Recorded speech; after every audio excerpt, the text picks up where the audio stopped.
गरं लिखेयुः तदा तु नूनं साहित्य संगीत समत्वं भवेद् एव।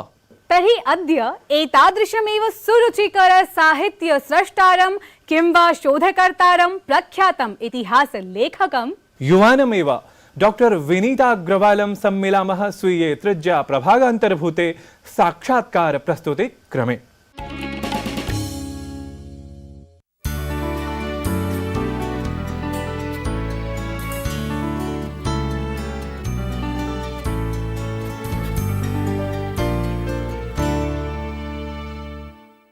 अद्य वार्तावल्याः विशेष संवादक्रमे अस्माभिः सह अस्ति भेषज विज्ञान क्षेत्रे कार्यरतः पौराणिक कथानां तदीय पात्राणां च व्याख्याता प्रथित लेखकः डॉक्टर विनीताग्रवालः महोदय। अत्र भवतां स्वागतम् अस्ति।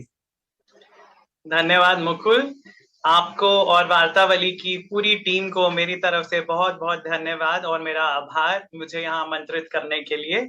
महोदय, भवतः कार्यं पौराणिक कथानां प्राचीन पात्राणां च वर्तमान संदर्भे व्याख्याधारितम् अस्ति। एवं भवान् वर्तमान समये युवजनान् तदीय रिक्थेन सह संयोजयन्ति। एतस्मिन् विषये अस्मद्दर्शकान् बोधयतु। जी मुकुल, हम सबको पता है आजकल की जो पीढ़ी है उनको किस तरह की कहानियां पसंद है। जिस तरह की वो मूवीज देखते हैं, चलचित्र देखते हैं, जिस तरह की कहानियां पढ़ना पसंद करते हैं, जैसे हैरी पॉटर या मार्वल की मूवीज है, सुपर हीरो मूवीज है, वीडियो गेम्स में, सब में एक कल्पना का, एक फैंटेसी का एलिमेंट रहता है। तो हमारी जो पौराणिक गाथाएं हैं उसमें ये सब चीजें पहले से ही मौजूद है। ये हमारी कहानियां जिनमें इतने शक्तिशाली पात्र हैं, जिनके पास अनगिनत शक्तियां हैं, उनके पास अस्त्र शस्त्र हैं, उनके पास विमान है, उनके पास सिद्धियां हैं जो किसी भी सुपर हीरो से कहीं ज्यादा बताई जाती हैं, जिनका वर्णन किया जाता है हमारी कहानियों में। तो ये पुरानी कहानियां इस नई पीढ़ी तक पहुंचाने के लिए हमें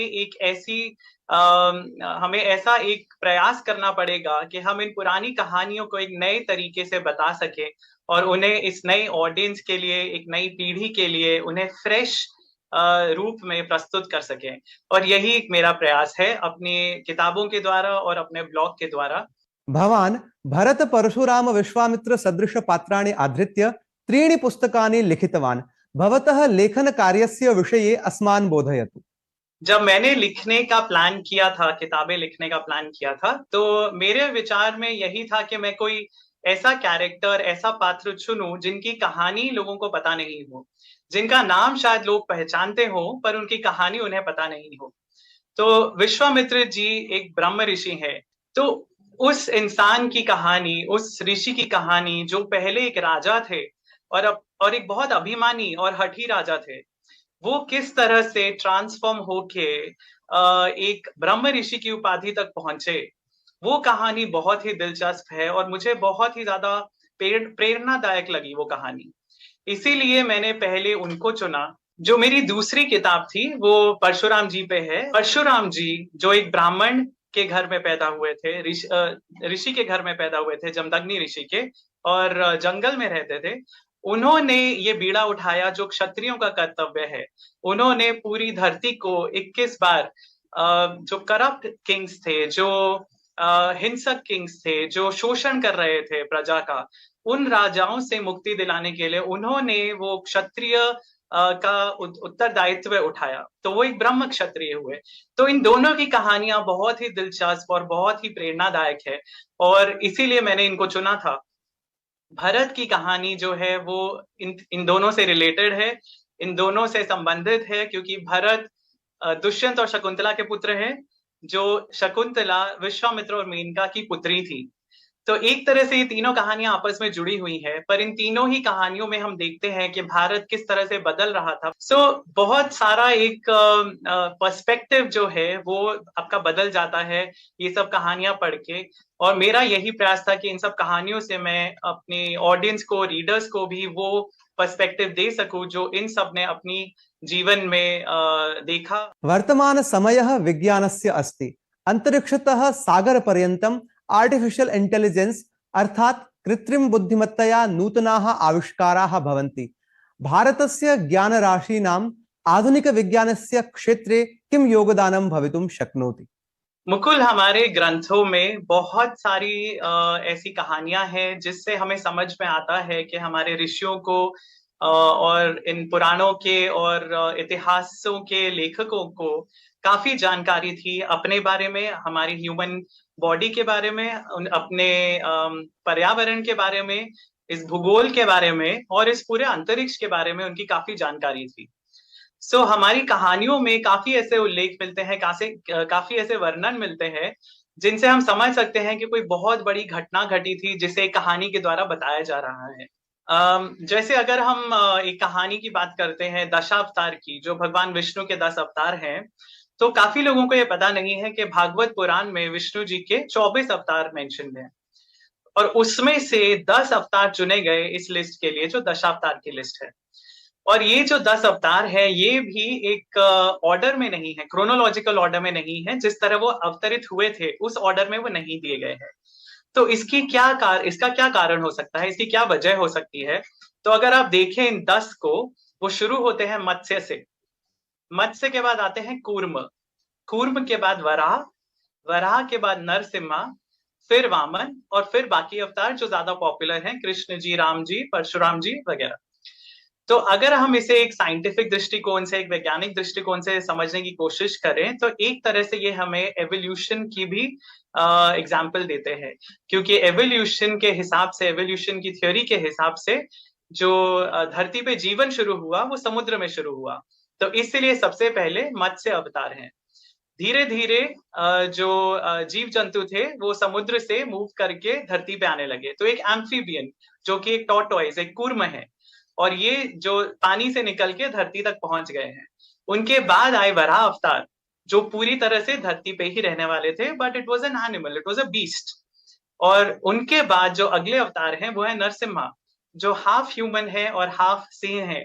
तो वो उनकी मूवमेंट एक दिखाई देती है एवोल्यूशन की, ह्यूमैनिटी की तरफ, इंसानियत की तरफ।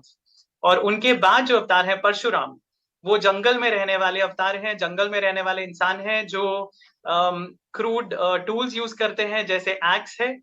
परशुराम जी के बाद अवतार आता है राम जी का, जो एक एस्टैब्लिश सोसाइटी में रहते हैं, एक राज्य में रहते हैं जो भरा पूरा राज्य है, जिसमें फैमिली का स्ट्रक्चर है, भाई बंधुओं में प्रेम है और एक पूरी सोसाइटी डेवलप हो चुकी है राम जी के अवतार तक। कृष्ण जी के अवतार में हम एक सोसाइटी का एवोल्यूशन देखते हैं, जिसमें वो सोसाइटी जो एक बहुत अच्छे तरीके से चल रही थी वो किस तरह से बिगड़ सकती है और किस तरह से ऐसी सोसाइटी में इंसान को डील करना है, वो एक एवोल्यूशन आता है।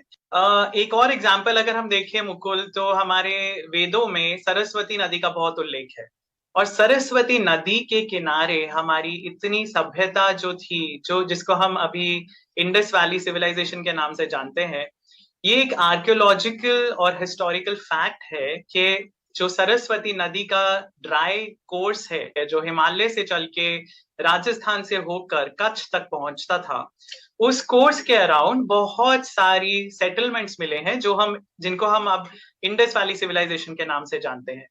तो ये बहुत ज्यादा पॉसिबिलिटी है कि ये एक सिर्फ इंडस के अराउंड सिविलाइजेशन नहीं थी, ये इंडस और सरस्वती के अराउंड सिविलाइजेशन थी। साम्प्रतं स्पेस टाइम इत्येतस्य नूतनाः अवधारणाः समक्षम् आयान्ति। मल्टीवर्स थियरी अर्थात विविध विश्वरूप सिद्धान्तः अपि बहु चर्चितः अस्ति। किम अस्माकं शास्त्रेषु अपि एवं निरूपितम् अस्ति? हमारे शास्त्रों में, हमारी पुराणों में ऐसी बहुत सारी कहानियों का उल्लेख मिलता है जिसमें हमें सिर्फ एक ब्रह्मांड की नहीं, हमारे करोड़ों ब्रह्मांडों की बात की जाती है। और हमारी पुराणों में, भागवत पुराण में, विष्णु पुराण में, शिव पुराण में ये कॉन्सेप्ट्स मिलते हैं जिसमें मल्टीपल ब्रह्मांड की बात की जाती है। एक कहानी है जिसमें द्वारका लीला उसे कहते हैं, जिसमें कृष्ण जी जब द्वारका में थे तो तब वहां पे उनको मिलने ब्रह्मा जी आते हैं, और ब्रह्मा जी द्वारपाल को कहते हैं कि आप कृष्ण जी को बताइए कि ब्रह्मा आए हैं उनसे मिलने। तो कृष्ण जी क्वेश्चन पूछते हैं द्वारपाल से कि आप पूछ के आइए कौन से ब्रह्मा आए हैं।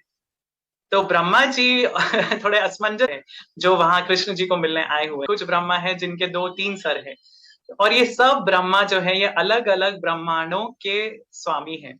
ये इन्होंने अलग अलग ब्रह्मांड क्रिएट किए हैं। ब्रह्मा जी को हम मानते हैं कि वो एक ब्रह्मांड के अंदर जितने लोग हैं, जो कुछ भी है एक यूनिवर्स के अंदर, एक ब्रह्मांड के अंदर, वो सब ब्रह्मा जी बनाते हैं। तो ये सारे ब्रह्मा जो है ये अलग अलग ब्रह्मांडों के रचयिता है।